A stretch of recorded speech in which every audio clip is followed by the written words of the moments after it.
This is episode 3 of Triple Cross Cinema. I got the title right. It's Triple Cross Cinema, not Double Cross Anime, our other podcast. This is the spin-off. We haven't updated this channel in a while, but we're back, and in this new year, we're going to be watching more films than we are cartoons. And every week, as usual, it's going to be themed. So this week, we have 3 Chinese language films from the year 2000, and they are Yi Yi, directed by Edward Yang, In the Mood for Love, directed by Wong Kar-wai, and Crouching Tiger, Hidden Dragon by Ang Lee.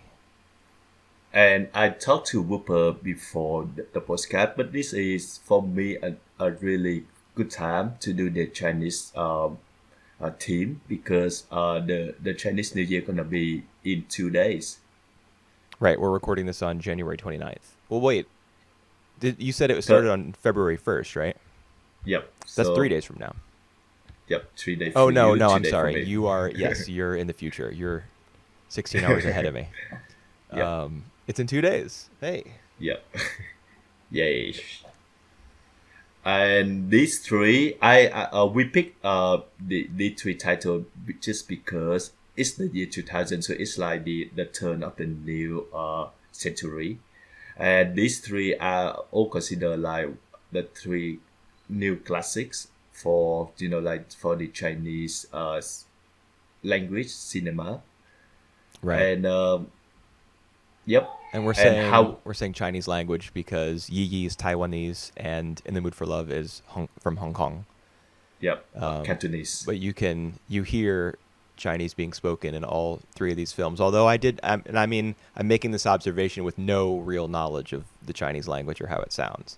But I noticed that the dialect in Crouching Tiger, Hidden Dragon was way more just Chinese sounding to my ears than it was in either of the other 2 films. That's probably because they're speaking it. I mean, the film is set in like sometime in the 19th century, during the golden era of the Qing dynasty. So they're probably speaking like a really, I don't know, like a refined dialect, like maybe just like pure Mandarin, or I don't know exactly, but it definitely sounds noticeably different in that film. Yep. They speak Mandarin in Crouching Tiger, Hidden Dragon, but the dialect that you said is also like a source of controversies amongst the film because like for main characters, they speak with different dialect. What do you mean? All 4 of the main characters in Crouching Tiger, Hidden Dragon? Yeah, all 4 of them because they are come from different part of China. Not even China. Like Chow Yun-fat is from Hong Kong, so he's like the Cantonese native, so he speak Mandarin a bit differently, and the female, what's her name? I'm looking up her name now. Michelle Yeoh. Michelle Yeoh, she's from Malaysia, so she speak Mandarin a bit differently as well. But in this film, they speak 4 different dialects? Yeah, they speak 4 different dialects. I didn't pick up on that at all. Well, I think just the native Chinese speaker can pick up on this. They still speak Mandarin, but with different dialects for each other. So that didn't have anything to do with like the plot of the film or the time period in which it was set. It was just for the convenience of the actors, I guess.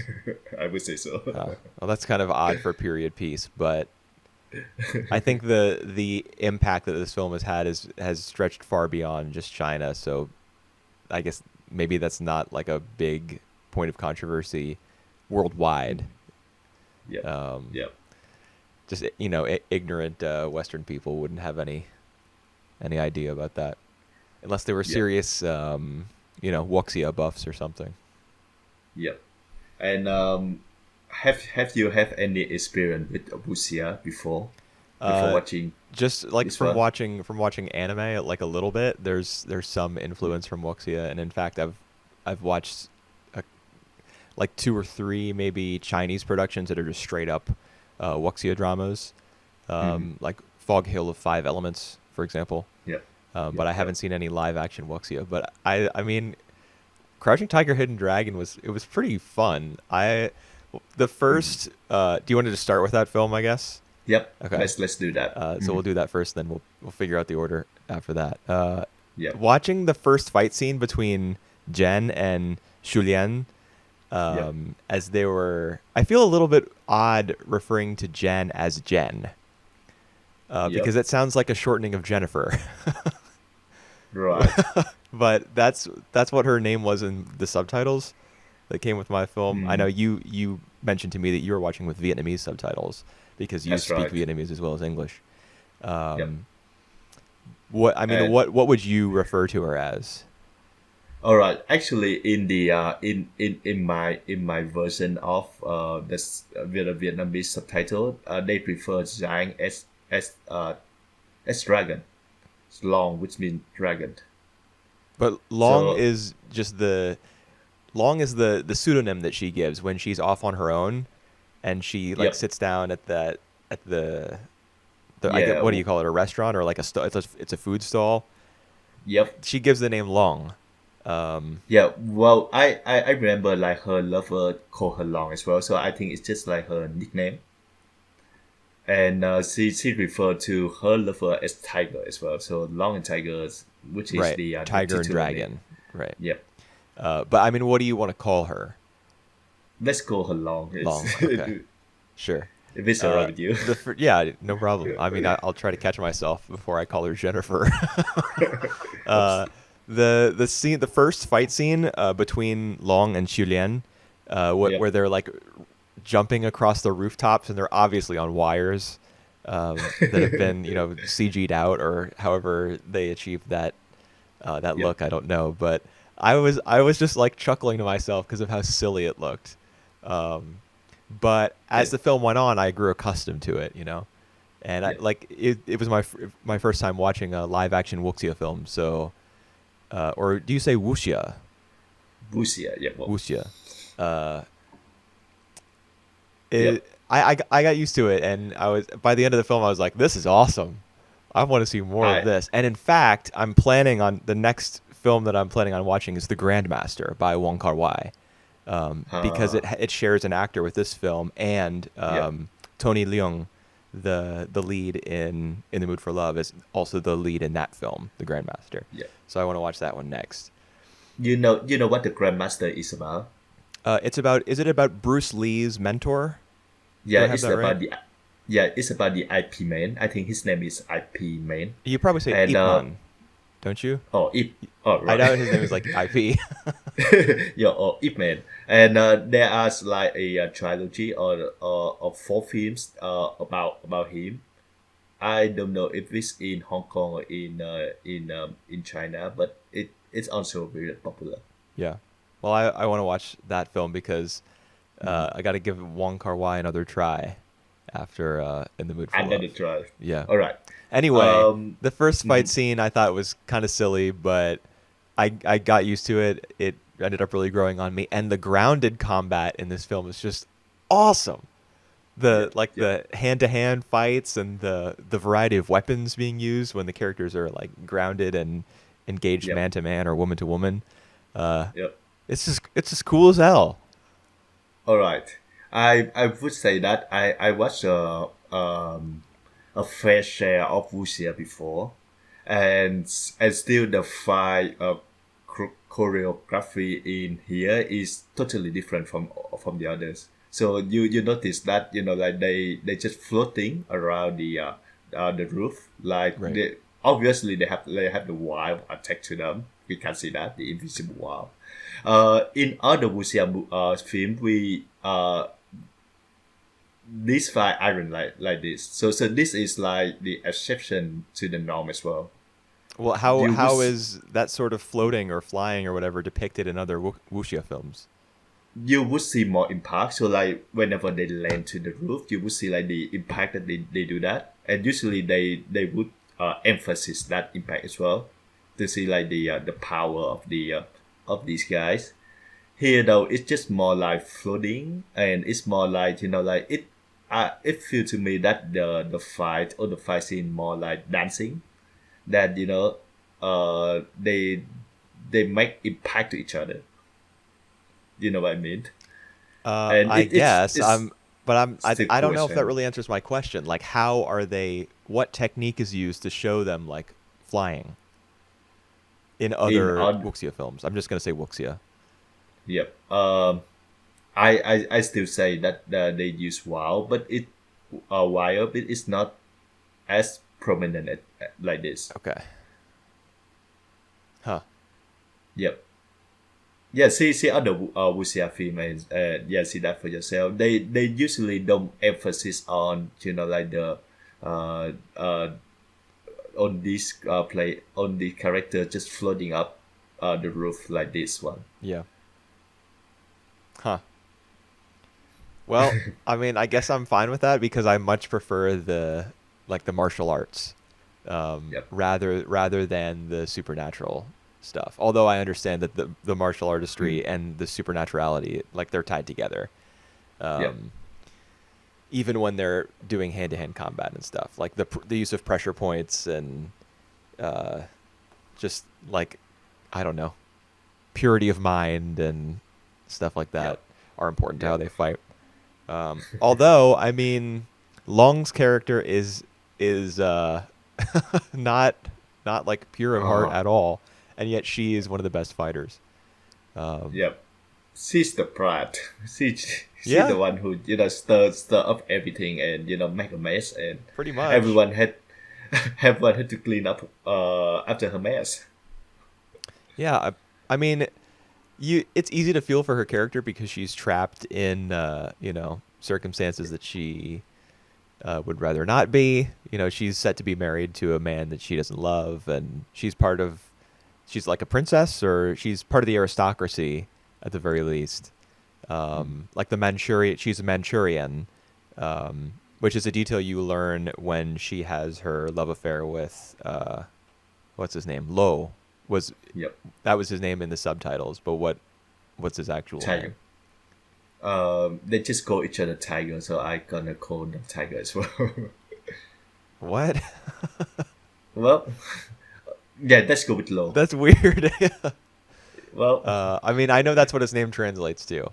Um, yep. but anyway, when the two of them are having their affair in the caves, um, what was I even talking about? I lost my train of thought. Yeah, you said something about she been she was being Oh yes, Manchurian. She says that Manchurian. Yep. he's like kind of mocking her for being Han because apparently that he's not like full Chinese. Yep.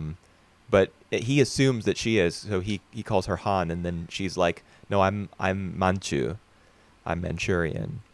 Um, so she's, I guess, by virtue of her Manchurian blood at that point in the Qing dynasty, that marked her as like, Yes, it someone is. of high birth. Right. Somehow, I don't understand Chinese history at all. It's probably the most difficult history to get a grasp on out of Yep. any country. Yep. Anyway, she's doing like calligraphy and just a bunch of shit she doesn't care about. She'd rather be fighting and everything. So it's easy to feel for her character.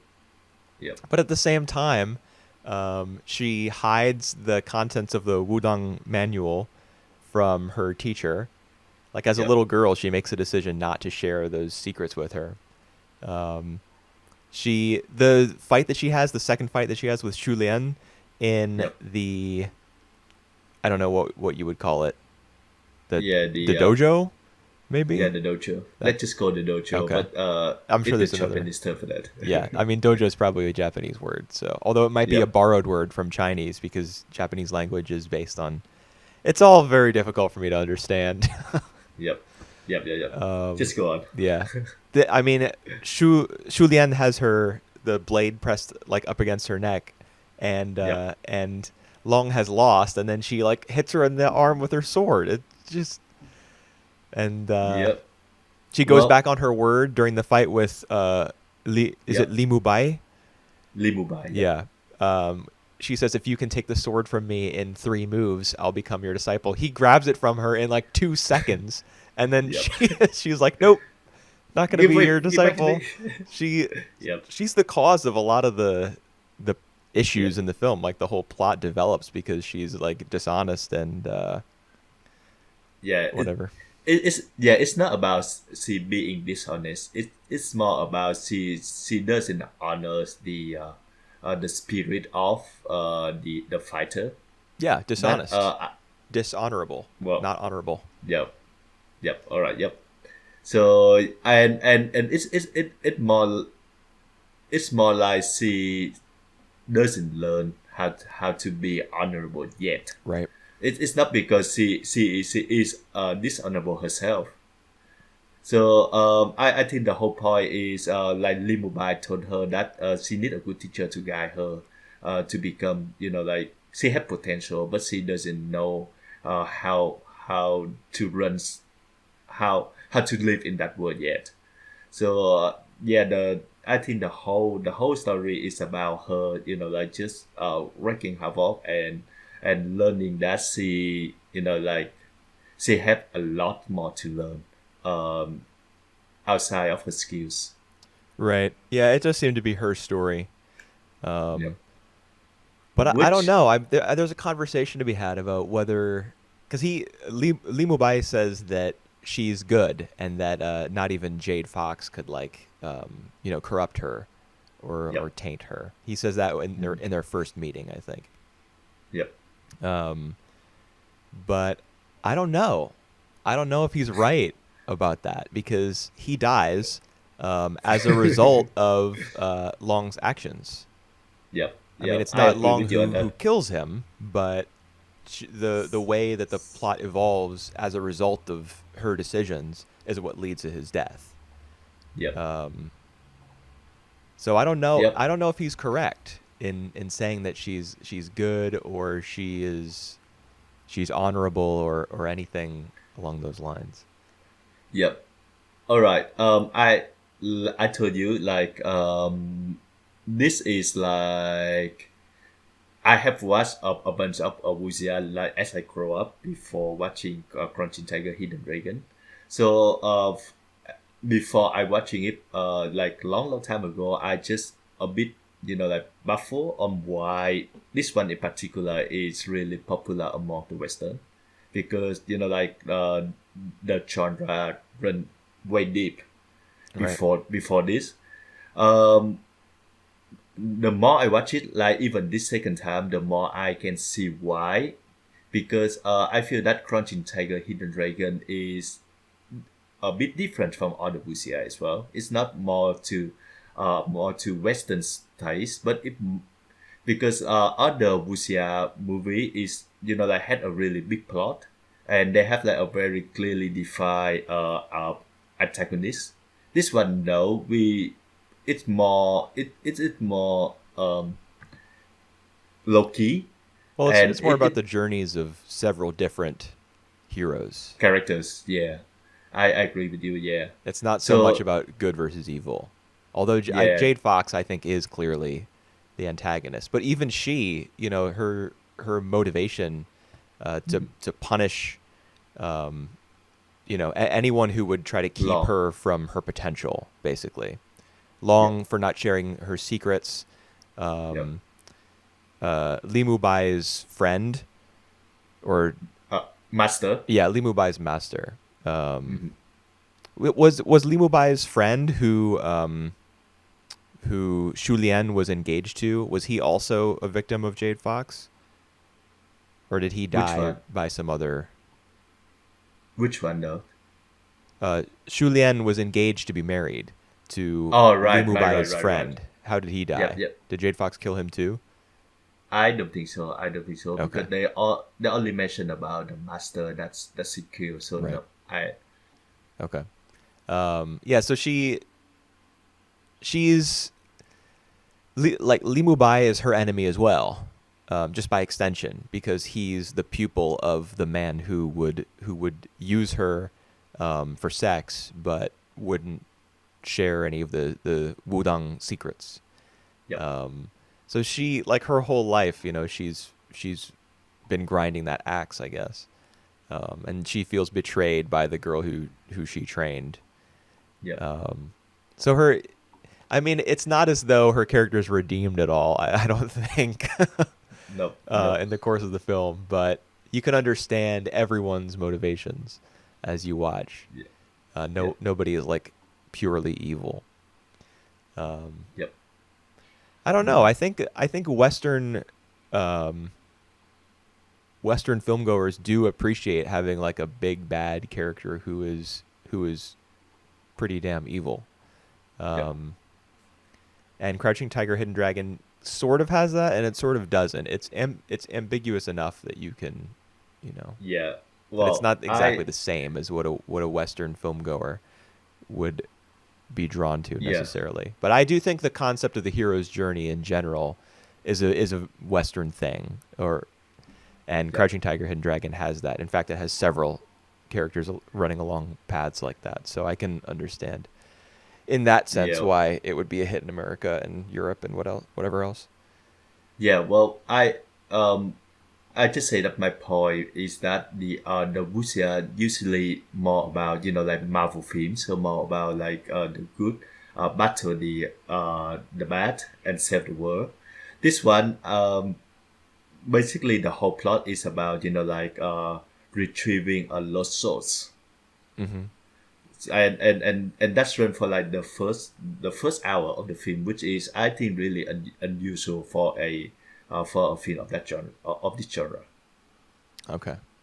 I have no point of comparison, Right. but Yep. I thought I enjoyed it. I Yep. wasn't sure I was going to because it opened on how does the film open? Does it open on Shulien? Uh, Julian and Mumbai, like they have a Mumbai visit to Julian. Right, and he says that he was meditating and he Yep. he And he want to experienced give up like the source. right. Yeah. Yep. And throughout the whole film it's implied and I think even stated maybe once that like the reason that he's giving it up is to be with her. Although he's having a Yep. difficult time committing Saying to that. that change. Yep. Yep.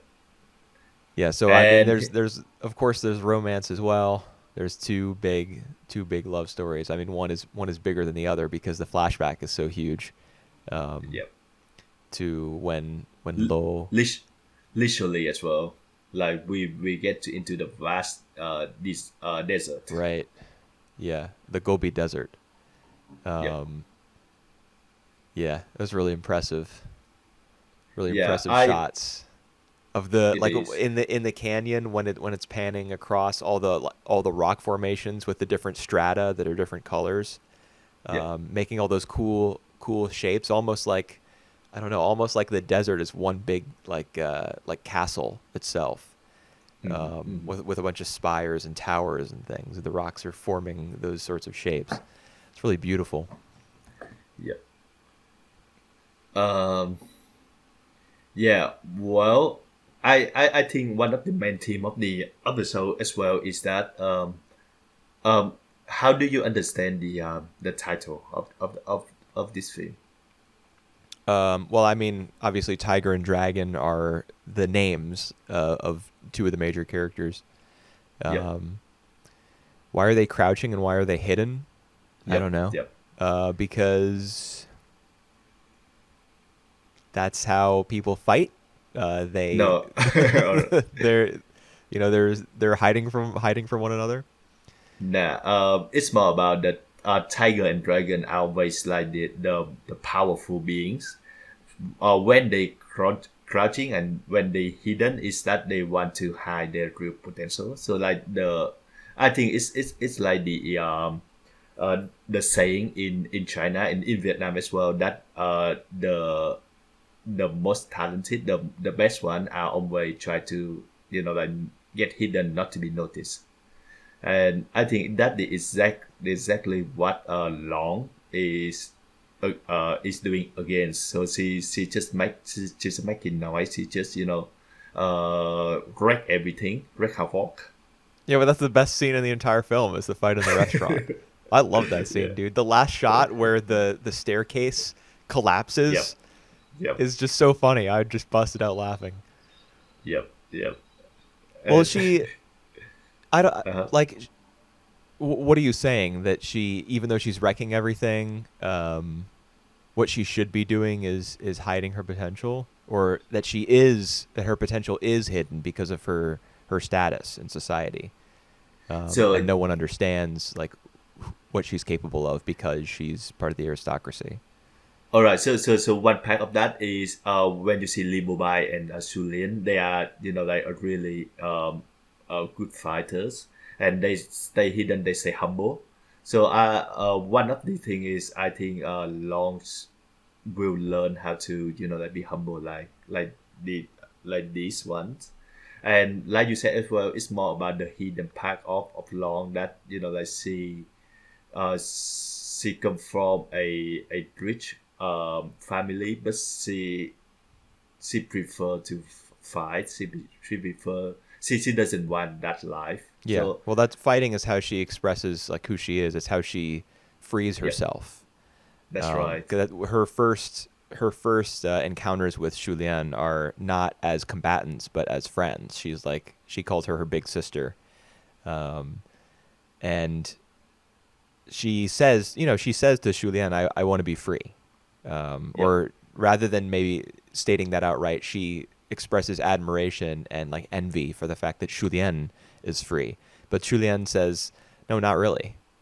yep, Warriors have their own code that they have to yep. follow, and I wasn't able to act on my feelings towards Li Mubai Little by because yep I was of this engaged to code. his friend who died. Yep, And I think you even see her. It's like the signs and like on-screen text and stuff is not translated, yep, or it wasn't in my subtitles. But you see her light some incense at the dojo, the quote-unquote dojo, yep, um, yep, where she lives and where she trains. And I think, if I had to guess, I would say the incense that she lights is for her fiance, for her dead fiance. hmm yep, That's like his shrine, where she honors him. yep, So yep, yep. even like there's a physical representation of that fact, like the fact that she's tied to him, which would make the fact that Li Mubai visits her there um, kind of a forbidden thing almost. Ah, well, they are best friends, so it's not that forbidden. But yeah, that certainly prevent them from expressing their love to each other until Lee Mobile, like just seconds away from passing away. Right.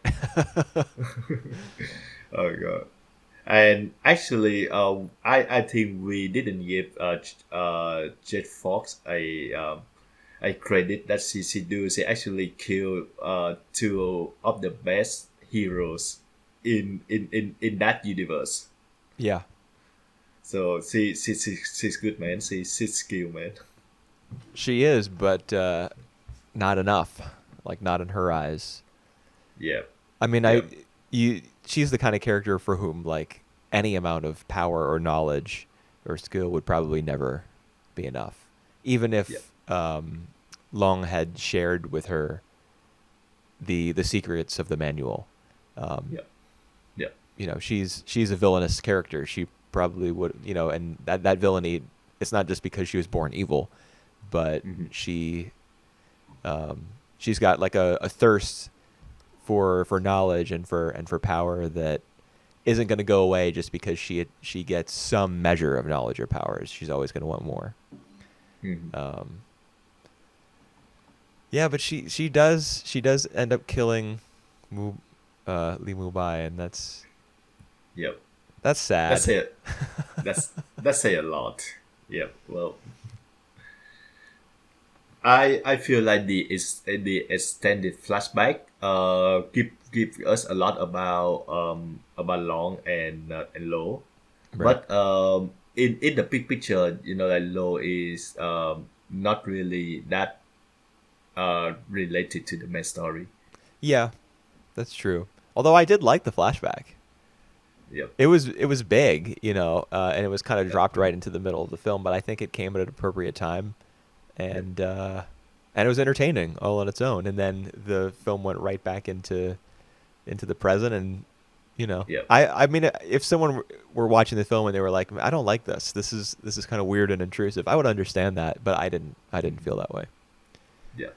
I think it is the job to establish his characters and their chemistry as well. Yeah, but even more than And that, I think it tells us about her, yeah, about Long. yeah, I think, true. he's the love interest, but she's the character who's really being serviced by that story. And yep, and we can clearly see that she's falling in love with the guy, and then in the future she wanted, I don't know what she wants. She still wanted him to be around, but she chased him away. Oh my god, this girl! I don't want I don't want to deal with her in real life. Are you sure? I'm sure. I'm pretty sure. Yeah, she chases him away. Why does she do that? I can't remember. Because she wanted to give up that life and she wanted to get married before she decided to go against that once again. She didn't want to get. At no point in this film did she want to get married. Are you serious? No, she remember when she chased him away, Yeah. and then the day after they are going to have like the marriage ceremony. Right, and she's being carried through the streets, and she's got the big thing, Yep. like shielding her face. Yep. And then Lo came along as well. Yeah, on his Just, horse or like, something. yeah.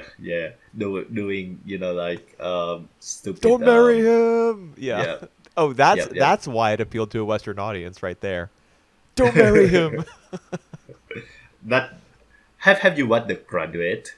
No, I I haven't. think all right. That's the film with the Simon and Garfunkel soundtrack, right? That one. Yeah. Okay, yeah. No, I haven't seen it, but I've heard of it. Yeah, we could do that one day. Is We could is watch there a that. scene like that in that film? Yep. Don't marry Yep. him. Yeah. It's really iconic that one scenes. Yeah, So, you couldn't yes, you couldn't say that this one was iconic because it was so chaotic. Like, and in fact, even when he says it, there's not any sort of close up on him. It's not even a medium shot. It's like an overhead shot of the street, and Yep. there's just the dialogue just gets blurted out like "Don't marry him," because And the I'm pretty emphasis is sure on the that fight choreography. yeah, and I'm pretty sure that is it's from the point of view of Limubai or Shulin. It's not from the point of him either. You think so?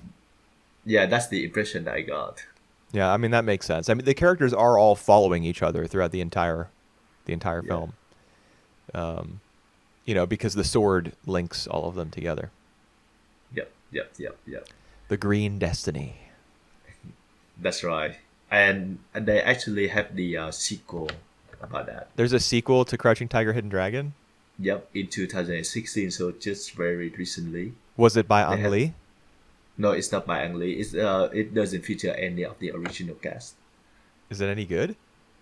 I'm not sure, and I don't think so because I I just don't hear any people talking about the sequel anywhere. That's too bad. So Oh, we got to talk about the ending. all right, the ending. So Let's Long throws herself off the bridge at Mount Yeah. Wudong. yeah Obviously, it ties into the story that Lo shared with her Yeah. shortly after they first met. The legend about the boy who jumps off the mountain Yeah. to save his dying parents, I think. to grant the wish. I think. Yeah, To because Yep. he wants his parents are like sick and he wants to save them, and Yeah. he lives and the wish is granted. I think that the film is kind of vague as to what exactly is happening when Long jumps off the bridge. yeah. There's not a shot of her ever like soaring through the clouds and kind of like ascending, is there? She's just dropping. Right. Yeah. Yep. I think there's an argument to be made. There's an interpretation that she was committing suicide. I think that is one of the possible take on that. Yes. Yeah, because I at that point in the film, But- I think she realizes that everything that happens is a result of her actions.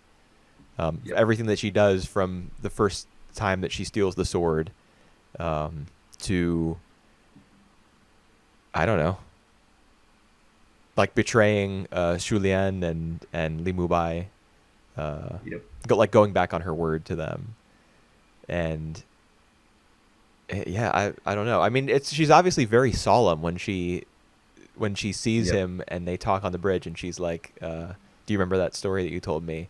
And then Yep. she tells him, "Make a wish." Like it's the way that she says that to him. It feels like very rehearsed, as though Yeah. she wants those to be her last words. Yeah. Well, I would I wouldn't say that scene is necessarily commit suicide, but I would say that this is a farewell from her to Lo. So maybe she like she go find her ways. That's just an open ending, so I we can't really tell. But I believe that she will live You think and try. you think that she's still alive? Yep, I think that she's still alive. She just like floating into like somewhere else, and she's saying goodbye to Lo for sure. Yeah. I think it's Just likely that she's still alive, but I don't mhm. know. I do feel like that last scene is melancholy enough that maybe she's not intending to die, but she's like in jumping off the bridge, she's like leaving her fate up to like the gods. Yep, yep, She's yep. like wanting someone. She's wanting to take. She's wanted to be in control for most of the film. That's because Hmm. she feels like she doesn't have any control as like a pampered rich girl whose marriage has been decided for her. Um, so she wants control for herself as a fighter, and at the end, I feel like her jumping off the bridge is her giving up control, like even of her continued survival, and she's Yep, gonna leave that up to like a higher power yep, or to yep. destiny or whatever you like. Um, That actually a really good interpretation right there. Well yeah, done. I don't know if she's still alive. Yep, yep. I don't think that the film knows either. Yeah. Or maybe she is because there is a sequel. Oh yeah. Well, but I thought you said none of the characters appear. None of the cast reappear. Oh, but so the characters were recast. I have no idea. Yeah, yeah, yeah. I Oh, have okay. no idea if these characters appear back on the sequel. They should be, or maybe just the source reappear. Hmm. Well, All right. So in general, how would you how you like it in general? How would you rank it? Not rank. How would you prefer it? Amongst the three that we watched today. it was good. I don't know if I would say it was my favorite. Maybe it is. I don't Yep. know. I loved it. Um, All right.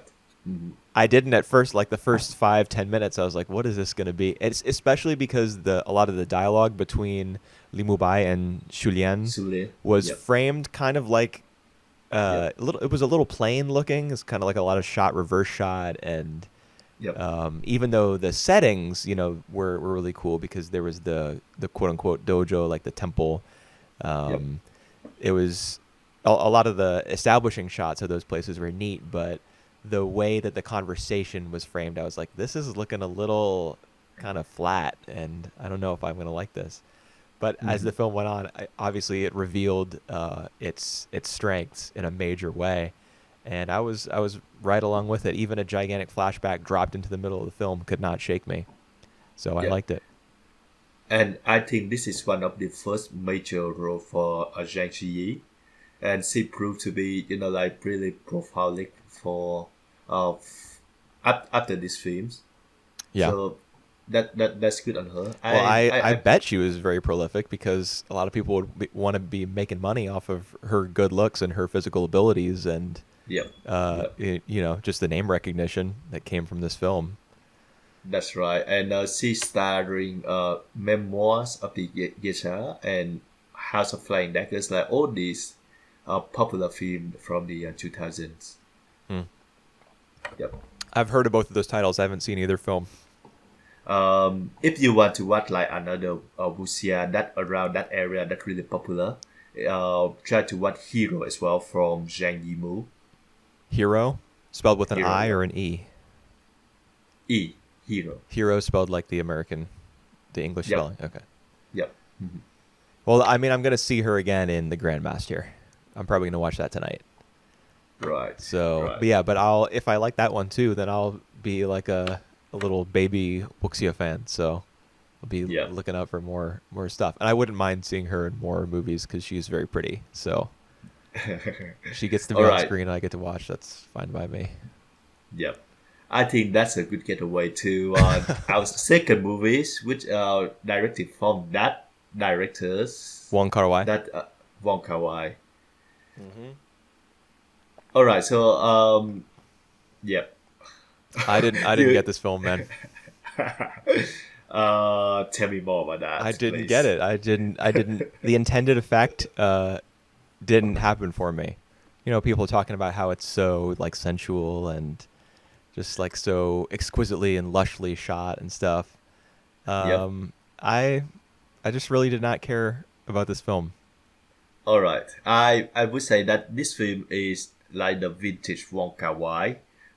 He have that kind of like technique. And it's fascinating because he was a screenwriter before he became a director. But when he directed film, he's more like just shot on the ideas and theme that he wanted to do and uh, making his film in the editing stage. So that's why you will see that it have like all the like it look like these scatter shots of it doesn't really run really linear. Is my point. So Yeah, it's more like yeah. Terrence Malick style of filmmaking. I haven't seen a Malik film. He's Tree of Life, right? Yeah, the Tree of Life. Yeah. I kind of get the nonlinear thing, but I don't think this film was exactly told out of order. Rather, I think that the story was not really the major concern. So it's not as though there was a story with, A, B, C, D, E, F, G, and A is Yep. the beginning, G is the end, and then he decided to go, oh, well, A, C, E, D, F, G. Yep. It's not just like that it's out of order. Uh-huh. It's that there's just such an emphasis on mood and visuals that the story is just in the back seat. In fact, the story is not even in the back seat. The story is in the trunk. And Wong Kar-wai is behind the steering wheel, just hoping Yep. that whatever's in the trunk is not like getting jostled around too much, and that by the time he reaches his destination, everything is still holding together. But I didn't think it did hold together. Like there are Right. some sequences, and by sequences I mean like scenes Yep. in a row that I didn't feel held up at all. Yep. Like, Yeah. I'll give you an example of like a Yep. couple examples. One is, and this is something that this is an example of kind of disjointedness that I can handle. There's Uh-huh. one of the first times that Mr. Chow and Mrs. Chan. All right. What do you want to call them? Yeah. That just go with that. Okay. This is chance and I mean, And she says there are a couple points in the film in which she says Chan is my husband's name, but her character's name is not listed as Chan. It's like Yep. Su. Is it Su Leon or something like that? Su Li Zhen. Su Lijian. So all right. So it just means that when she marries someone, she go for her husband last name. Right, but apparently think- she didn't take his last name because her character's name is listed on like movie databases and stuff as it like Chan is not anywhere in her name. Yeah. So it's not officially like in the Western way. It's more like she take after the name, so people can call her by that name. But in like official paper, she still have her own name. Is does that make typical sense? of all or most Chinese marriages? Your name doesn't actually change. Yep. For Chinese people, yes. Oh, For okay. Japanese people, I think they do change their name, their surname. Okay, interesting. Well, then should we Yeah. call her Sue? And what is Mr. Chow's name? Uh, all right. Let's just call her by. It's up to you. It's We we let's can just. just call her Sue and Mr. Chow. Yep, yep. Let's call her Shu. Okay. When Mr. Chow and Sue have their first discussion about like martial arts serials, and Right. he says he always wanted to write one. She says, "Why Uh-huh. didn't you?" And he says, "I couldn't get started." And of course, there's a double meaning to that exchange as Yep. well. But anyway, she says that maybe she'll borrow from his collection of martial arts serials another time. Cut to Yep. the very next scene. She is She'd checking in return. on him in order to return books that she has borrowed. Yep. That I can follow, no problem. Yep. Obviously, a typical film might have another scene inserted in the middle there, like cutting away to a different character, perhaps. Yep. And then you cut back to Sue and Mr. Chow, and in that way you show that time, excuse me, has elapsed. But Yep. so that's not a problem. Like if that's Wong Hmm. Kar Wai's thing, easy, it's easy to follow. Yep. But Yep. what I can't deal with is like the weird moments in the film where a scene where there's like dialogue from one character and then the other character says the same dialogue for no reason apart from I don't know, like maybe it's supposed to be symmetrical, like it'll sound good if the dialogue comes from both characters. For example, I. when Mr. Chow, we hear his phone call to Sue, and he says, Yep. "I've got an extra ticket to Singapore. Would you come with me?" Yep. And then she's late to the hotel room where they've had their rendezvous. Yep.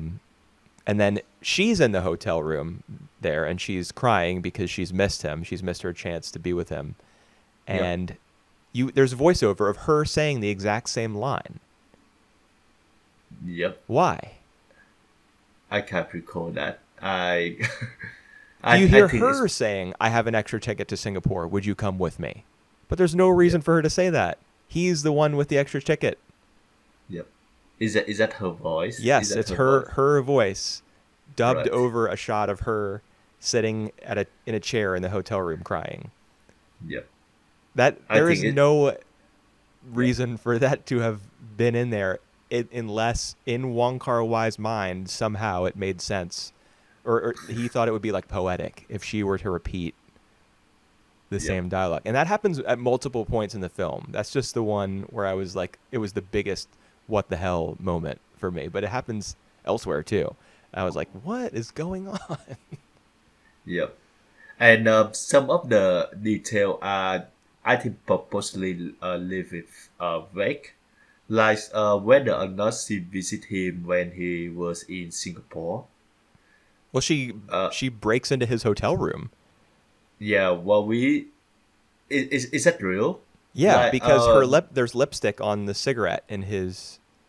or is it just like maybe it just Mr. Cho like imagining that she came just based on the lipstick on these on the cigarette.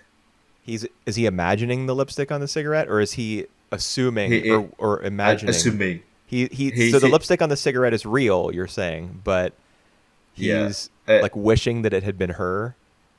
yeah And so the scene that we see of her actually breaking into his hotel room and smoking a cigarette is just his imagination. that's that's one of these like possible scenario that can be because there is no way because we just cut to one scene like the scene that they that he left to the other scene where like it's already a few years in Singapore, and how the hell that she can find his location? Is it through his friend? His friend, I don't remember. I mean, I know the friend you're talking about, and I don't remember if he says anything Yeah, about Sue, yeah, but I don't know. Like, I don't know, man. yeah.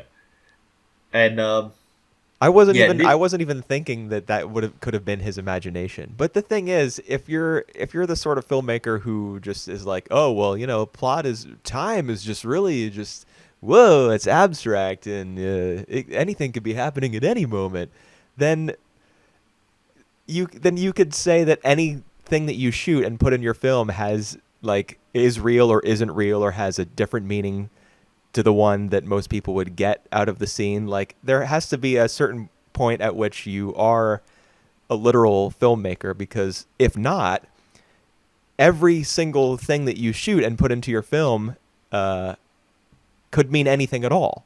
And then what sort of does it even matter what the message of your film is or what people Yeah, interpret it well, to mean?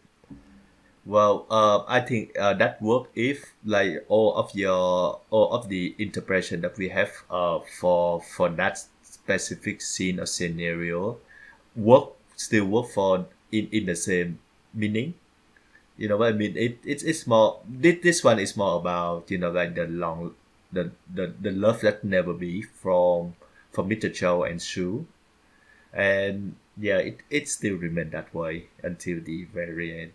They keep missing each other. They still remember each other, but like their fate never crossed.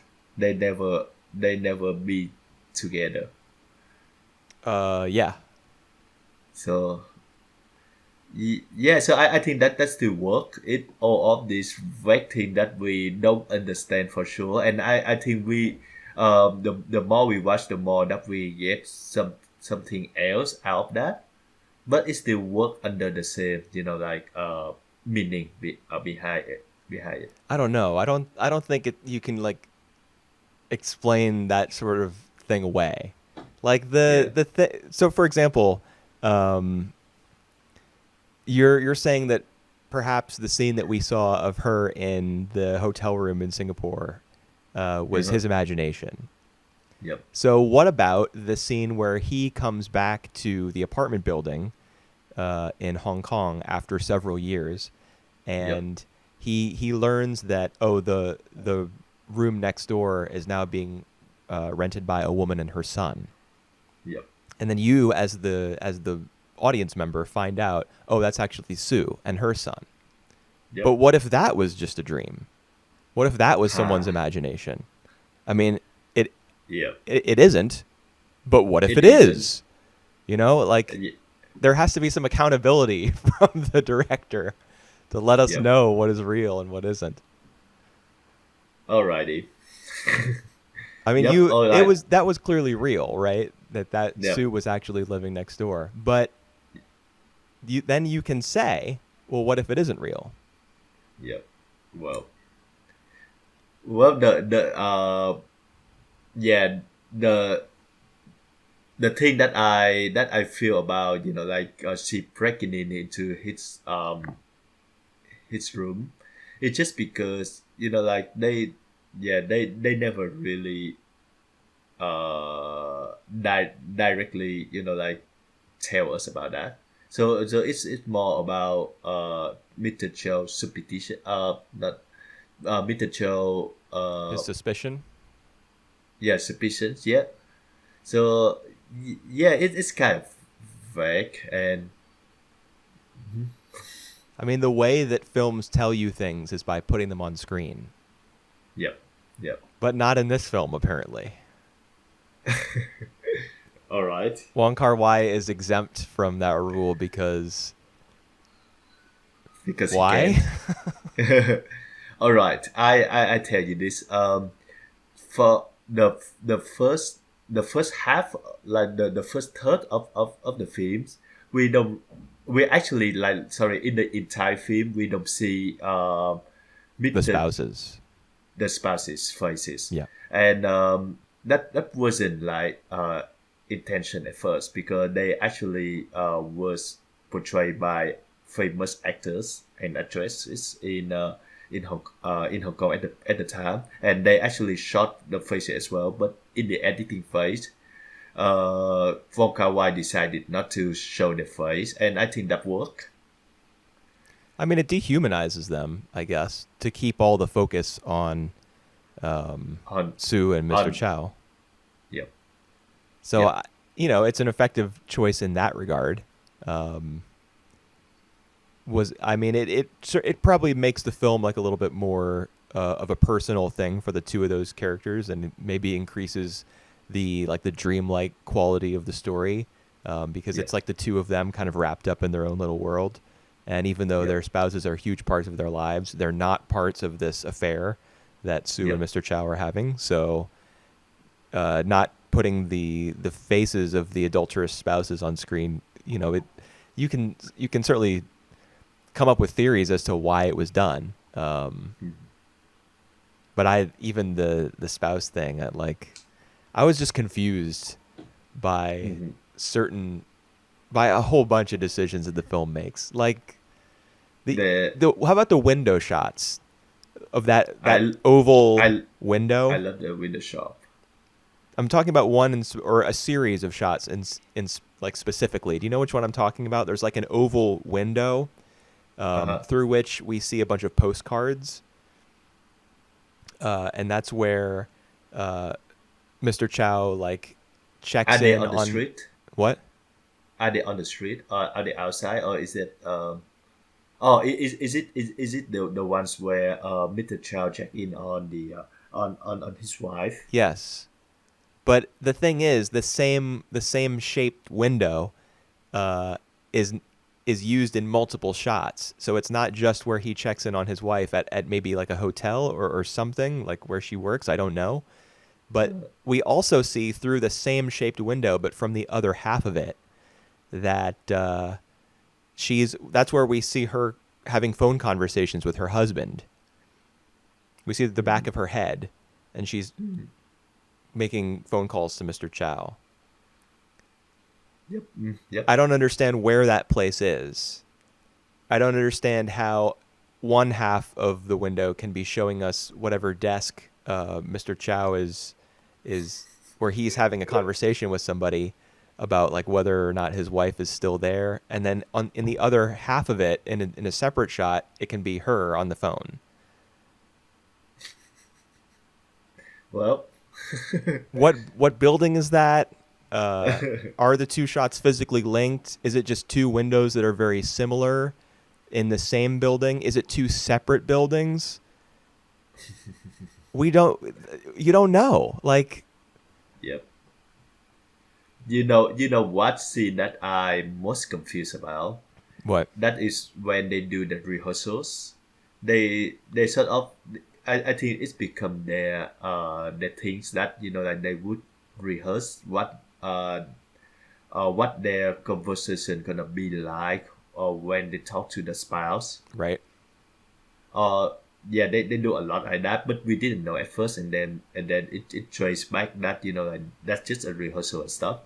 That just confused the hell lot out of me. Really. Those I didn't feel. I mean, I'm sure that there were probably some in the film somewhere that were really perplexing, but I mean, some of them I just felt like were pretty clearly misdirects, and then eventually the truth is revealed. Like the one that comes uh most clearly to mind is when they're at the hotel room where he writes yep, his stories.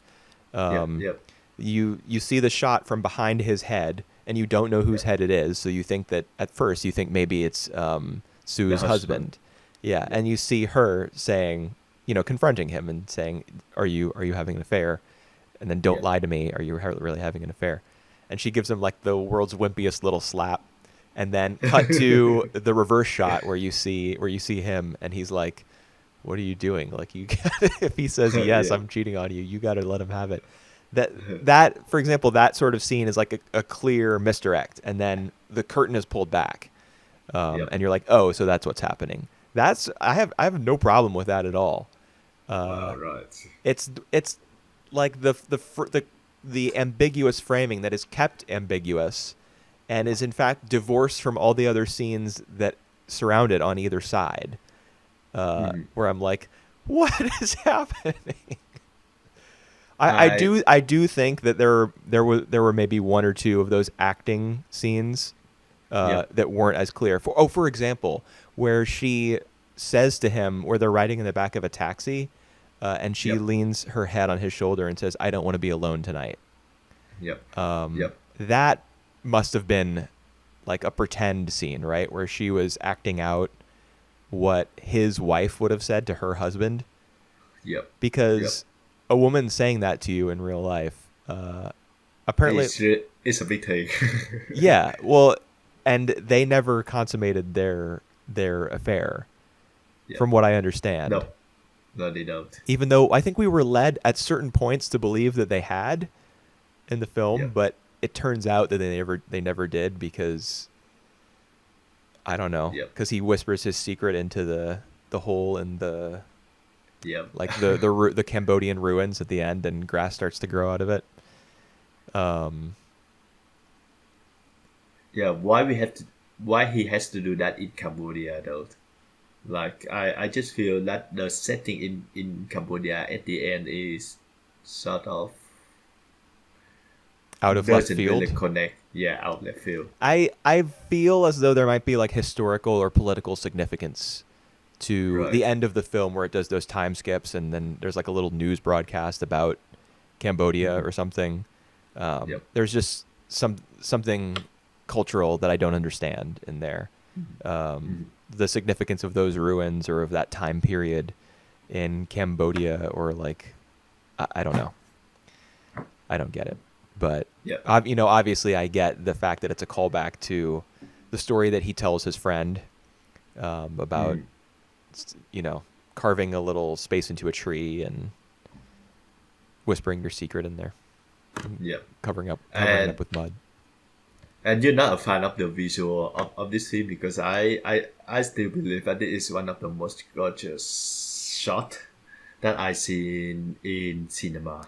I don't know. Like, I just feel as though my issues with the storytelling probably clouded my judgment, maybe, Yep. when it came to appreciating the visuals. But I mean, I understand that the colors are really rich.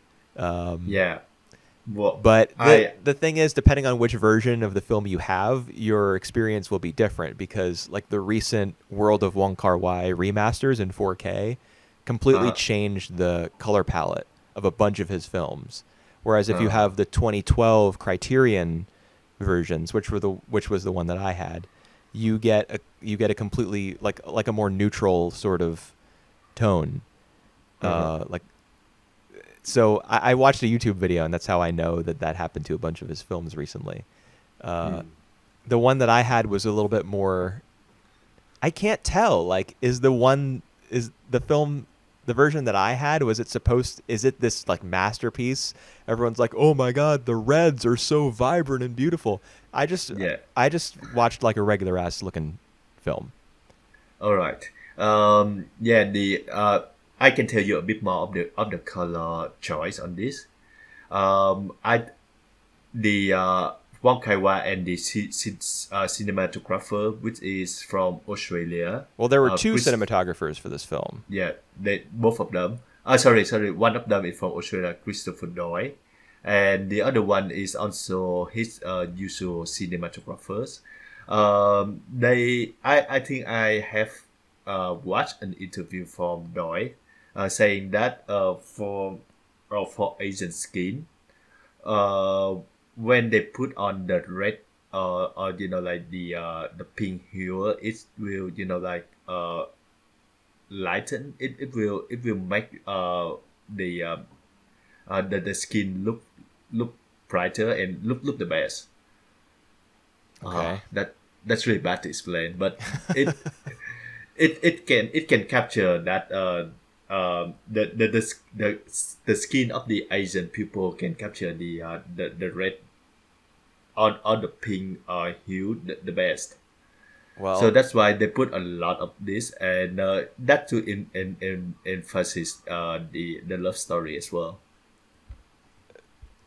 okay, I guess that's good. Uh, Yeah, well, anything having to do it with just like really making people's skin appear a certain way in a film, I'm just gonna be checking out of that conversation pretty fast, because all right. I don't. I mean, Yeah. I know the film. It's got like, there are shots where there will be like narrow hallways. So there's the frame of the film, and then there's the Yep. characters are then framed again by a door or a window or a hallway and such and such. And I understand that that's relevant because it's part of cinematic language, and it puts the character in a certain space visually so that it syncs with where they are in the story. But the thing is, this film's Yep. story is not presented exactly cohesively or linearly. So Yep.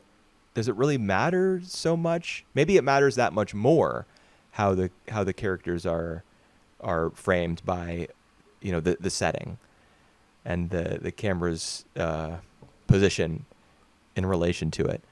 But Yep. because I wasn't connected to the story, I didn't feel as though there was much harmony between the place in the story where the shots were falling and the shots themselves. Uh-huh. Like if a character was in a doorway and then half of their face was obscured by a window or something, and so we only saw a certain part of their body from a certain angle. I mean, that's great. To everybody who dropped out of film school but learned exactly enough to appreciate that sort of thing. Congrats that you have a movie that confirms your biases. But I does it matter so much? Uh-huh. I No. don't think so. Like, It just more like the visual language. That's the visual language of this film. So yeah. It's just the way they do it. It's just like the way people write. So yeah, it's written a uh certain way, it's shot a certain way, but yep. I don't know. I didn't get much Yep. out of it. Like, Yep. Too bad. Too bad you don't enjoy this masterpiece. Oh, is it? it's What is like? It's thought of that way because it's like so sensual and so like rich and so. But is it that sensual? Like, there's a bunch of shots of Sue in her dresses, like going up and down a staircase to a noodle shop, set to the yep. same song every single time. And I mean, the name of the song is Yumeji's theme, but it may as well have been called Theme for Sue's Ass. That should have been the title of the song. Let's be real. Is that really that sensual? Like her thermos that she puts her noodles in, like bouncing against her waist as she goes down this stairwell I to this noodle place. Is I that really actually that don't. that erotic? All right. I don't actually get any sensual or erotic out that scene, but I love that scene, especially the one where like she walking up the uh The that stairway. shop, and he walking down, Yeah. and then we or the other way around, and then we see the rain, and then he or she had to run back to the shop. I just love that shop. Why? It it just captured the moment for me. It I don't really like get you. what's so special about the moment so that it can be captured in a particularly beautiful It way. They just are running into each other because they're both lonely, and their spouses have left them both and alone, so they're going out to eat. I mean, I get that that's what's happening, uh, and I get that there's violin music playing over top of it to make it that much more, I don't know, sad. it's look lyrical as well. It just worked for me. In you know, I just don't get it at all, man.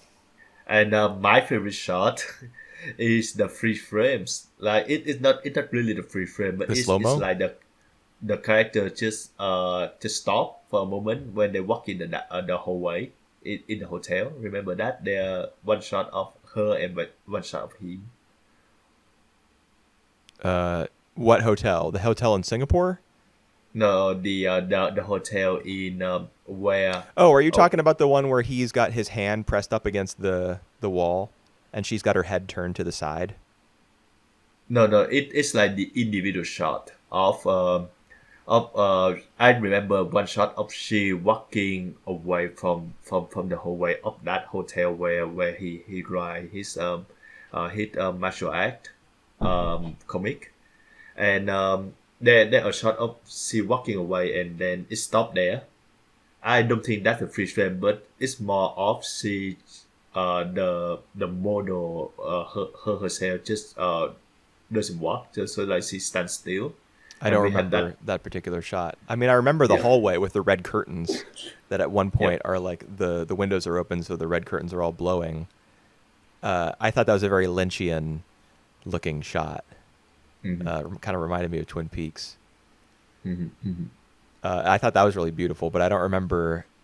yeah. I think I can show you that shot later on. Okay. Yeah, I mean, the shot that I remember most from the hotel is the one where she's got her head turned to the side, and yep, it's because well, I mean we don't know exactly what's happened. We just kind of get that scene presented to us devoid of context in in the mood for love sort of style. But you can tell, I think, what's happened because he's got his hand pressed up against the wall, like a foot from yep, her head. You just see like the very tiny little part of his thumb in the yep. side of the frame and, to indicate that his hand is there. And he's probably made a pass at her, and that's why Yep. her head is turned to the side like that because she's like, she's rejecting him. She's trying to get herself out of that situation because she brushes past him right after that. Yep. And then later on in the film, they have a little bit of dialogue about he he thought that he could do this without falling in love with her, but he can't. That probably happens shortly after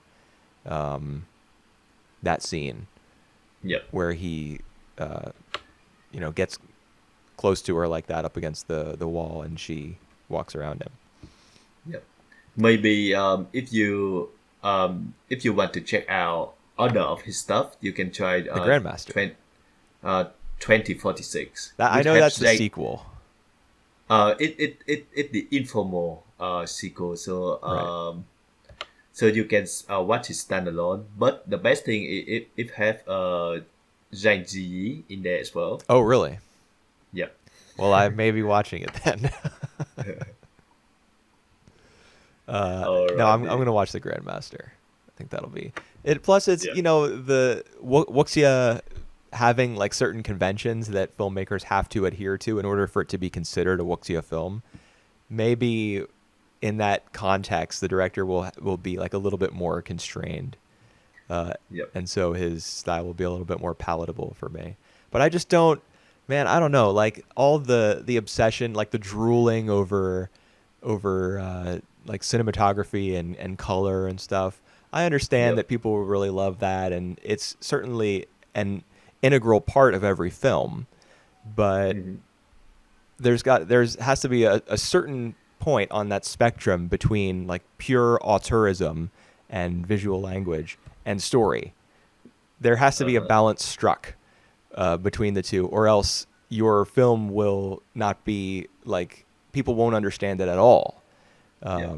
It'll just be a string of I images, and I'm sure there are even films like that, which even which 99% of people don't understand, but the 1% of film buffs are like, ah, yes, this is the height of cinema. Uh, Yep.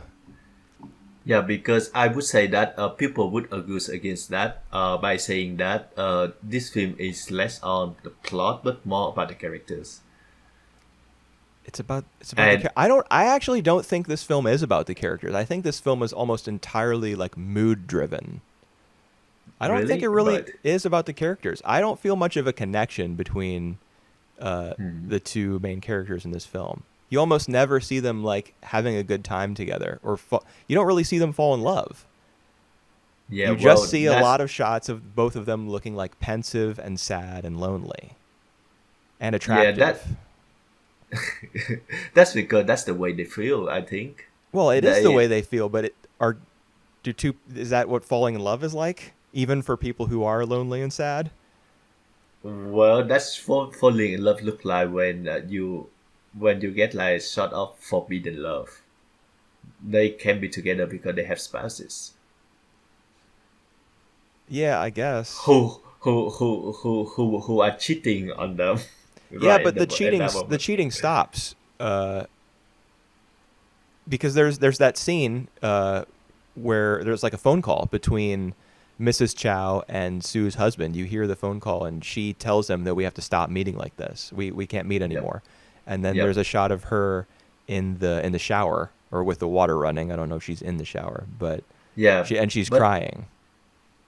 yeah, but the thing is, afterward they all live to Japan and leave this guy alone, right?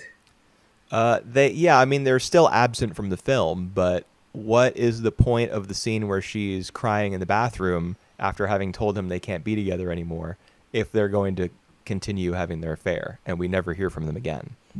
Yeah. Well, well. Let's leave that at mysteries. Yeah, I'm sure that that's what every fan of this film would be content to do, is just leave every scene they don't understand as just like a masterful mystery that no one will ever solve because it's all too genius. Alrighty.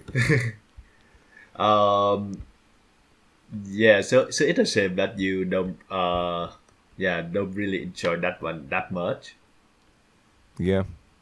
I mean, did you really get the sense that the two of them were like falling in love or connecting or anything? I think there's only one scene in the entire film where both of them are smiling together. It's part of a Yeah. montage where they're both eating. I think it's Yeah. in the Well, hotel room and she's smiling, I and think that's I was struck by that scene because it's like a really beautiful smile that she gives him, and they're both having a good time conversing. You can't hear what they're saying. It's like the only scene where I felt some sort of like real connection between the two of them. I would just say that they this is the type of sad love, so they actually maybe not be good together. So I would say that like smile on their face isn't like what indicate their chemistry at all. So what are you So saying? Like, I mean that I can see their relationship, how they feel for each other, and yeah, and it's supposed to be a sad love. It's supposed to be a sad relationship. So I can see why there isn't a lot of smile on their face when they're together. yeah, But yeah, so I can totally feel for these characters. So this is where we disagree, I think. yeah. Uh, I just don't understand. Like, it's not as though I have a different opinion. I don't even get. yeah, I just don't get it. I don't get the movie. right. Alrighty, that's fine. Um, can we let's switch to Yi Yi? Yes, okay. I did like this film. Right. Yeah, this one I just it's just about one family, Yeah. and for whatever reason, it just feels so epic. Um. Well, I mean, it covers a lot of different aspects of family life in a short amount of Yep. time. Like there's 3 hours. there's a birth. Well, I mean, I don't mean the length of the film. I'll The tell the you, time frame. this Yep. film was 3 hours long. In the Mood for Love is like an Half of hour and a that. half, something like Yep. that. I time passed faster when I was watching Yi Yi. Yep. Yep. Because the transitions between scenes were just it was so seamless. Yep. Like Edward Young has or at least in this film, he has a method of connecting scenes by letting the sound from one scene bleed into the beginning of the next. Yep. He does this all throughout the film. I wrote down one particular example that I liked, but my notes for this film are so extensive that I don't know if I'll be able to find it. But in any case, he does that all over in this film. Yep. And as a result, even though it cuts between a bunch of different characters, NJ and Sing Sing and Yang Yang, and others as well, but And I mean those are the major characters. yep. It all really feels like one story, like the story of one family. Yep. And it's good. Yeah, that's right. And even I could agree that the cinematography on this one is just as good as in the Mood for Love as well. Well, I like this film because of the stationary camera, which is Yep. something that I enjoy. We talked about that when we were discussing shoplifters. Right. Yep. I really like that sort of naturalistic style. Yeah. It Yeah, so the film investigates look into like a lot of issue from the family and the people around them as well. And yeah, they give a lot of like uh in new in development, like with Father Chichi met the old love, the old flame. I think her name is Sherry. Dude, yes, Yep. that connection between the two of them, I felt was so much more vivid than the one in the Right. Mood for Love. Like the look on Sherry's face when Yep. he goes to Japan and he meets her, he gets off the train Yep. there at like the train station. The look on her Yep. face is like pure elation. She is Yep. just like, this is like the culmination of her life so far is that she's been able to see him again. The only man that she's really ever loved. It was just, I was like overwhelmed just by the look on her face. And I didn't get anything like that from that other film. Yeah. And even right in the beginning where they first met at the in front of the lift, Yeah. and she greet him, and then she turned back to say that she still haven't like gotten over the fact Yeah. that he left him, With his he 8-year-old left. son there. Yeah. That's so that that's so great, like the way that it's so like darkly funny, but like still bring a lot of emotion. Look at her eyes, Yeah. look at her face. Yeah, she's talking to him like, I don't know, Yeah. like a teacher scolding a child Yeah. or something. And disregard the kid, Yeah, like that- he won't understand anything. This film is pretty funny. Like, Yep. the shot that I remember that's the funniest is the huge fight that erupts at the class reunion, where yep. Adi and his wife are like, they have their baby there with them? They're showing everyone the baby. Yeah. Yep. Is the class reunion like doubling as some sort of celebration think of so. like the baby's first month or something like that? Yep. Okay. Yep. So that happens, and then there's a huge fight, and it's really like the film tracks it for a long time, and it's all like in one or two shots, and then there's a smash cut to NJ in the doorway of the ballroom where this is happening, and it's just him observing all of this silently. Look- And I think he even looking- has like a balloon yeah, in look- his hand or something, which just makes it even Yep, more just strange, like Observe. Yep. And he looked bored, like he looked. yeah. He looks exhausted. Like, not Yep, this shit again. yep. You know? Yep.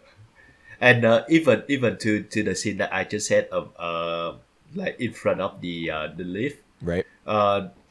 when they talk to each other, there is like a friend who coming along, and then talk to them. And when he go back to the lift, he said like, what was I coming down again? Yeah. Oh, that actually Yeah. that line happens a couple times. Yep. NJ also. I've been calling him NJ, and that's what his name is listed as, like on Yep. Wikipedia and stuff. What is his name? No. I for this one I watched it in English sub as well, so it's good the same. NJ. Okay. Yeah. He also says that at a certain point, like he's at his office or something, or no, he's in their apartment. Yep. He goes up to their Well- apartment and he's like, "What did I come up here for?" Yep. That. It's just that it gives the actually- film like an observational quality. Like there's a bunch of people acting in ways that you would just in real life. That those sorts of recognizable moments are kind of inserted into Yep. scenes, like scenes that are more cinematic. And then all of a sudden, someone will just say, "What? Why did I come down here?" Yep. What? Yep. And some part of that is funny as well. Like the son Yang Yang, he got scolded by the teacher because he bring the condom for balloon. He thought that it was a balloon, Right. and yeah, well, God, and yeah, I think the show handled the tones are like pitch perfect. Like only scene where they have like the mom, like having confessed that like she felt that she empty inside. Yeah. It's just like one continuous shot without any cut, and she just like sit there and talk, uh tell through her problems. I thought this scene really like bring out like the raw emotion that like it's just masterful doing that.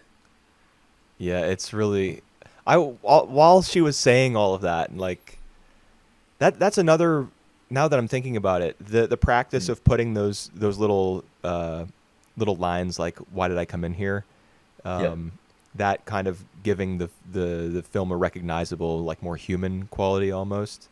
Hmm. Um it's kind of the same in dialogue in general in this film, not just those little insertions, but in Hmm. general, like for example, in that scene where she's like spilling all of her spilling her guts to Yep. her husband, what she says is, I don't have anything to say to my mother. I tell her what I did in the morning, in the afternoon, and at night, and it never takes more than a couple minutes.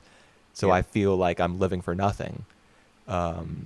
That is that's very ordinary and everyday. Like Hmm. that in itself is a very natural sort of speech and a natural sort of feeling, because that's how everyone lives, Yep. um, just day to day, and it will, it'll kill you, Hmm. um, if you let it. And it was killing her. That's why she had to go climb a mountain Yep. with her friend from work, who apparently is some sort of like weird cult member. That's the sense that I got, was that this woman had been hooked into some sort of like strange religion, Mm. uh, or pyramid scheme or something. Yep. We see that a lot in Japan, in our manga and anime. Yeah, I mean, Good welcome to night, the Poon Poon. NHK. Oh yeah, Pun Pun as well. Yep. Yep. Um, that was weird. There are a lot of weird, like colorful characters in this film, so it does get very very. Uh, it is very ordinary in some spots and very recognizable and sad in that way, but also joyous. Hmm. I just keep thinking of Sherry's face, like when she sees NJ get off the train, and also the scenes where they're walking around in Japan, like in some sort of park or garden, Yep. and Yep. they're recounting memories of their, when they were 15 or 16, um, Hmm. and there's even, I wanted to talk about this shot specifically. There are a lot of moments in this film where we get dialogue from Mm. characters, but they're not shown on screen. Like the camera is Yep. focusing on something else. And the number one example that I can think of is like of a train yard, and Yep. we get a shot of train tracks, and there you hear NJ and Sherry's voices before you hear the train, and they're talking Hmm. about how his hand was sweaty, like on their first date. They were both so nervous, and then Yep. as they're talking, the train enters the frame, climbs all the way to the top, goes around the bend, escapes from view. So Yep. we're left again with the shot of the empty railroad. Hmm. The train. We've seen the train come. We've seen the train go, and they're still talking, and then the scene ends. Yep. I just thought that Yep. was amazing, because like the train is kind of in the train entering the frame and then exiting the frame. It's like kind of connecting these 2 points in their lives, when Hmm. they were teenagers in love, and now after their reunion. Like the train fulfills that sort of purpose. Yep. Uh, I just thought that was so that I think is really poetic. There's like a really identifiable purpose to that scene, and the dialogue that accompanies it is just, Y- everyone can remember how it feels to like reach out and hold somebody's hand for the first time in a relationship, especially when you're And really young. sweaty hands. Yeah, sure. I can remember. I mean, I'm in my early Yeah. 30s. I'm young enough to remember what Yep. that was like. Yep. And yeah, and I think the thing get tough for the kids as well.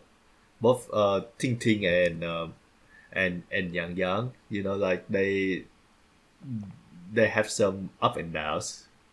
Like when the when the grandmothers like collapse and the mothers like being like that. Yeah. Ching Ching feels as though it's like her fault that grandma is in a coma Yep. because she Yep. forgot to take out the trash. I was puzzled by that. When the camera first focuses on that trash bag that she leaves out on the balcony. Yep. Of course, I Mm. understood that it was for some purpose. So I didn't get it yet because we didn't. Yep. It would only be revealed later that her grandma Mm. would. Yep. Do that. Yeah, that was the reason for the coma. But that is really rough for her. Yeah. Although Ching Ching's story is probably the one I connected to the least. Right. Um, Right. the and there was one specific scene that kind of threw me for a loop. It was the one where after she and Fatty have already broken up, Yep. um, she's like returning home and she's underneath the awning of their apartment building, I guess. Yep. She's come out of the rain and she's like walking past him. I can't remember exactly how the scene goes. She says something to him like, we don't need to be so awkward around each other or something like Uh-huh. that. And he like unloads on her. He just explodes and starts talking Yep. about, oh, you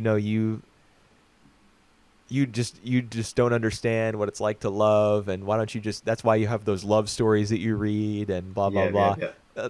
Like I feel as though part of her role in the film was probably cut in editing, Yep. and there was probably more to her relationship with Fatty. Like maybe there Yep. was some dialogue between the two of them where she was talking about love stories.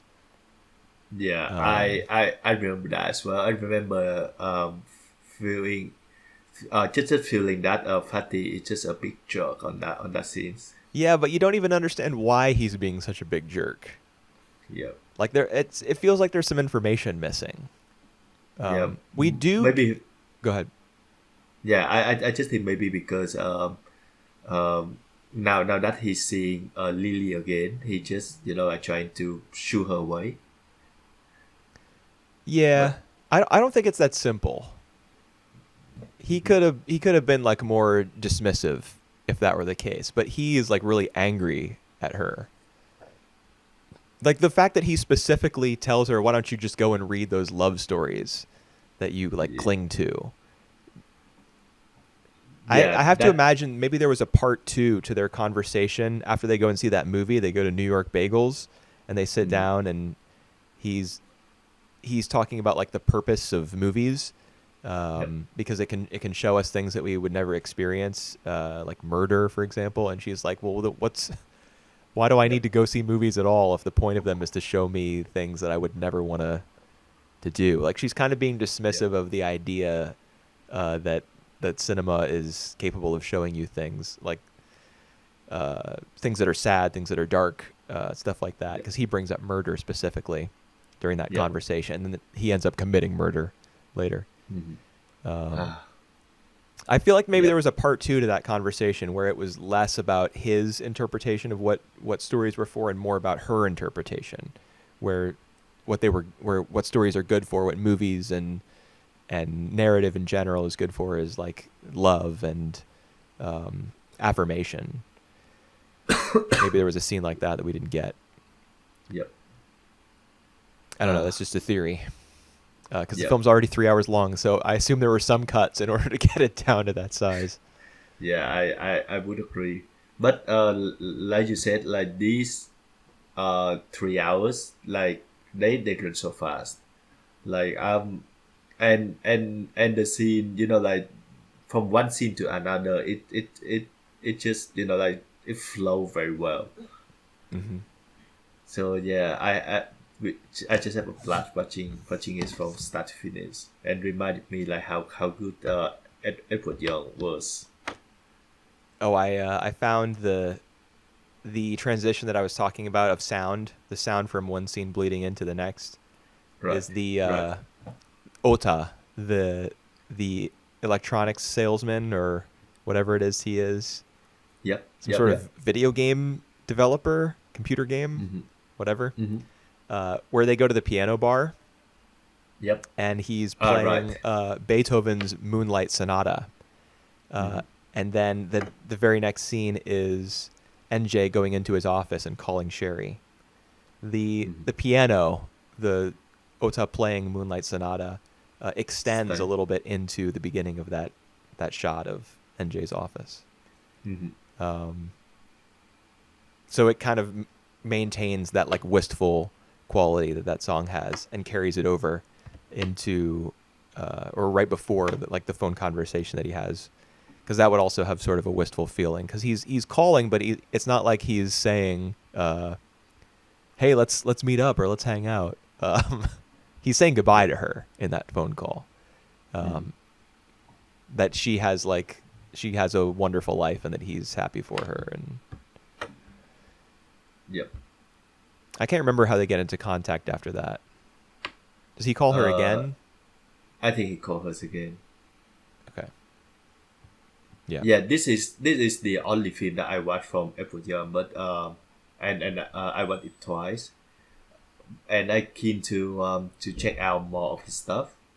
I think the other one that is famous is A Brighter Summer Day in 1991. I've heard of that title. Yeah. Yeah, it is a setting that he passed away shortly after shooting the film. Oh, 7 years after that, but he haven't Mm, made any movie since. that's interesting. This was his Yeah. last film, Yep. Yep. and the last scene in the last film he ever shot is a scene like meditating on life and death, Yep. with Yep. Yang Yang reading his what would you Yeah. call it?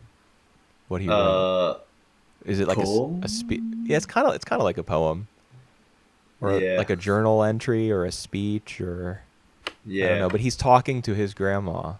Um, Hmm.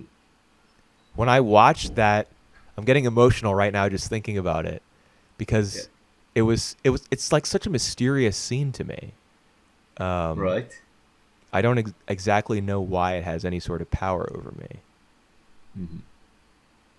He Yeah. like Yeah. specifically the part where he tells his grandma he wants to tell his newborn cousin who still doesn't have a name he is old too. Yeah. It. Yeah. I just feel that it's a good. Yeah.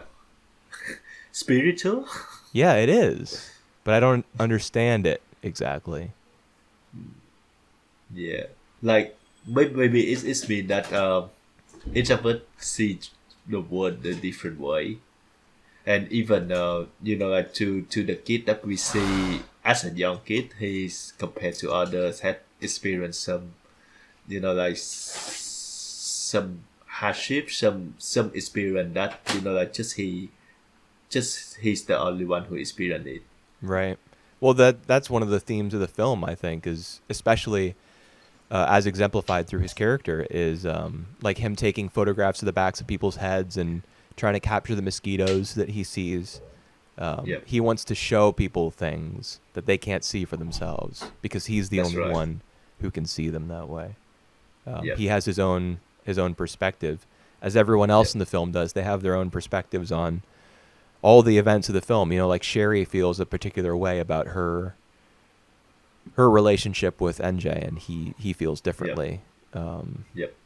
even though they both love each other, even though they both have that in common, and they had the same, like they existed together in the same place and at the same time, Hmm. um, they like they because they're two different people, they aren't able to connect with one another. Um, Yeah, they're just limited by their own perspectives. And yeah, so his and character is the one that kind of brings that message to the forefront, I think, through his very weird actions. Even when he's like putting his face underneath the water in the sink, I think yep, what he's yep, doing is he's trying to experience the perspective of the girl who he has a crush on yeah, at school, the swimmer. yep, yep, yep. He wants to see and feel what she sees and feels when she's swimming like that. Like his character is all about um, the idea of perspective, I think. Yeah. It's Ah. just really it's really difficult to the film is like, you know, it's hard to capture exactly what the film is saying and doing with words. Yeah. In the same sense of In the Mood for Love, I Uh, reckon. I just I just don't understand that film. Like I didn't feel the intended effect, the sense of longing, the sensuality. Yeah. Uh, I didn't feel that. I don't know. Maybe I just didn't. I want to say that it's because I don't have like the personal experience necessary. Like I've never been cheated on. I've Yep. never cheated on anyone. Yep. I've never had like an unrequited love for somebody. Yep. Um, so maybe I want to say that I like lack the perspective necessary to appreciate the film, but I really do think that like I don't know. I just got so little from it that I don't think that any personal experience would turn it around for me. Yeah. Just One. my idea, my conception of love is probably different from Yeah. Wong From Kar-wai's one and from the people who appreciate episode. that film. I like, you know, I like when characters are smiling, like the whole world melts away when you see someone, Yeah. and just being Yeah. all dark and depressed. I don't know. Yeah. Watch more of his stuff because Wong Kar Wai is, yeah, I think he's a romantic person. So I remember the first uh time I ever heard his name was you said it. We were watching After the Rain, the animated series, and you said this yeah. reminds me of Wong Kar-wai, and I was like, Huh. okay, I don't know who that is, but that's cool. And now that I've watched In the Mood for Love, I could not disagree more.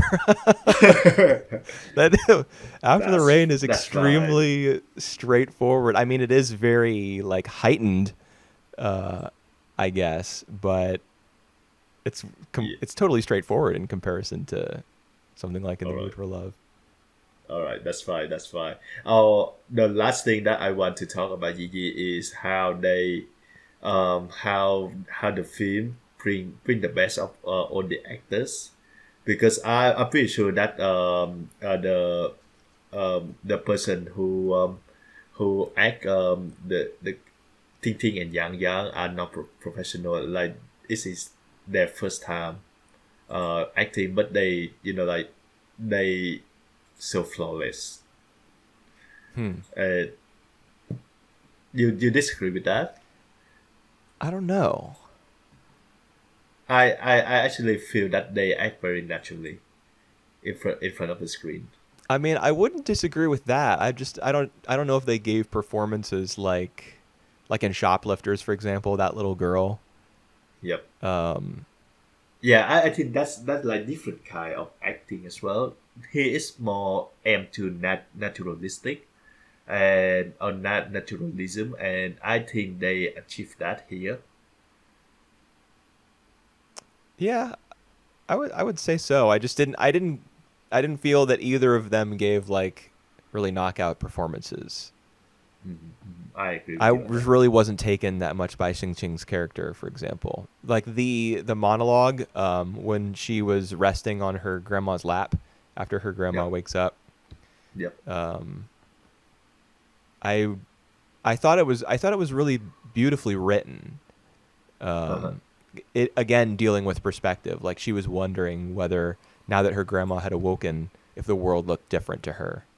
Yep. Um, and it was also a very depressing speech because the Yep. gist of it was that she felt as though in the process of going from wakefulness to sleeping, like her Mm. grandma was asleep and she wakes up and she wonders, does the world look different? And then the second part of her thought is she says, now that I can finally sleep, go from wakefulness into sleep, the world looks Mm. so beautiful.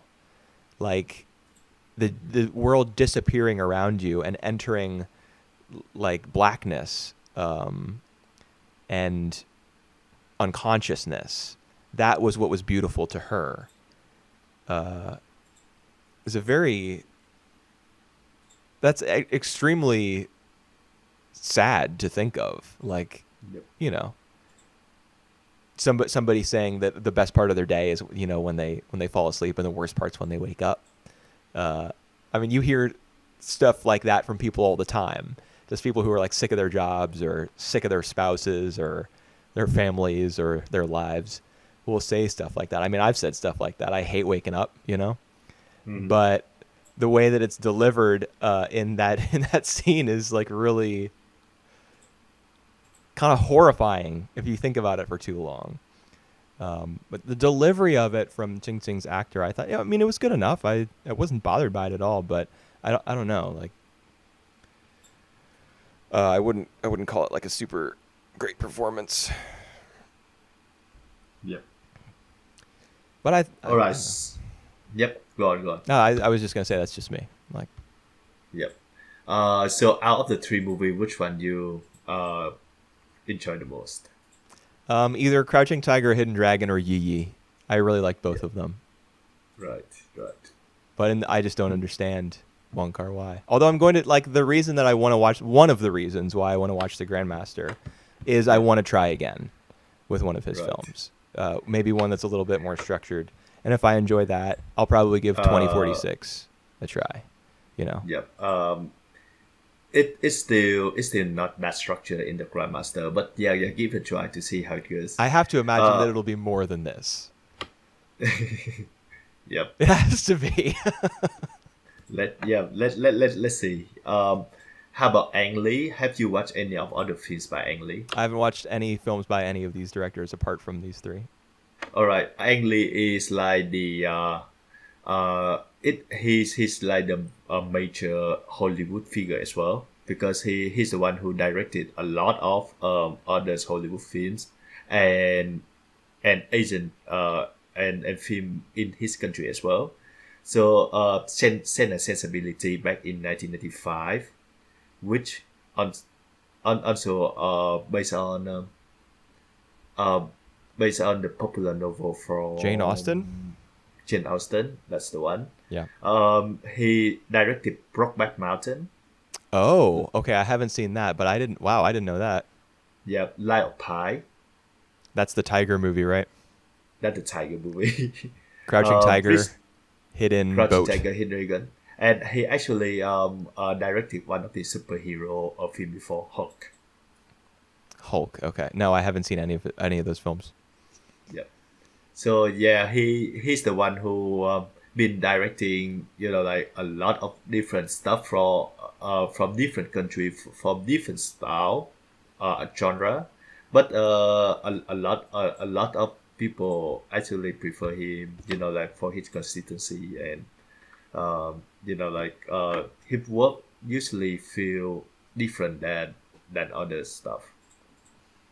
Hmm. So yeah, give some of Interesting. them a try, especially like Brokeback Mountain, which is I would say his best. All right. Yeah, I'll watch. Mm. I'll get around to more films. You know, I mean, part of the reason that I like doing this series, which is going to become like a more regular fixture on this YouTube channel, is Yep. that it makes me watch movies that I wouldn't watch otherwise. Yep. I mean, I probably something like In the Mood for Love, I probably would have watched eventually, just because it's on at the top of like every films of Yep. the millennium Yep. sort of list. But you know, one lesson that I already knew but Yep. learned again watching that film is that those lists really don't matter. I mean, they're helpful. They're helpful Yep. guides for sure, because Yep. they're typically written by people who know way more about movies than I do. But Yep. you can watch a film that's on the top of every list ever published, and it doesn't mean you're going to like it. Yep. Um, It all comes from personal opinion and personal preference. So yeah. yeah, I mean that's the sort of thing that I say all the time, and it's true. But then you watch something like In the Mood for Love, and I just can't imagine ever appreciating that movie. But I might watch it again in 5 years and love it and be like, huh, Yep. Yep. why? Now I How get did it. how did that happen? Or I might try watching it. I might watch it 5 more times over the course of my life and never And really yep. appreciate it. That's That's all right. just Yep. it's all just the outcome That's of a random and chaotic universe. yeah. Well, that's the fun of it, you know. Yeah. I really intrigued to find out, you know, like which of these films that you really enjoy, that you really get into, and which of these that just don't work for you. Well, So I will say, In the Mood for Love, it wasn't boring to me. yep. Uh, you know, like I enjoyed looking at the film, Hmm. but I just didn't want the two main. I mean, it's a romance, and I didn't want the two main characters to get together. Yep. So All that's right. So that's not good for a romance, or at yep. least my experience with one. Yep. So keeping up with that, next week we're gonna do another three movies from another Asian countries. This time is Korea from a specific year as well, 2003, where I consider that that is the time where you know like the Korean cinema really break through internationally.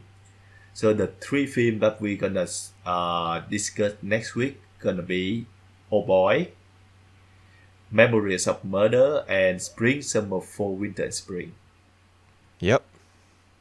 Spring, So, summer, fall, winter, and spring. I yep. think Hmm. uh, I think I have a memory of reading Roger Ebert's review of that film. Is that the Right. one where it takes place on like a floating? That's Uh, the one. yeah, Temple. it's like a boat that's like a boat house or something that's floating in the middle of a lake. It is, yep. Yeah, I Yep. remember reading that his review of that film or something, and thinking the review was really excellent.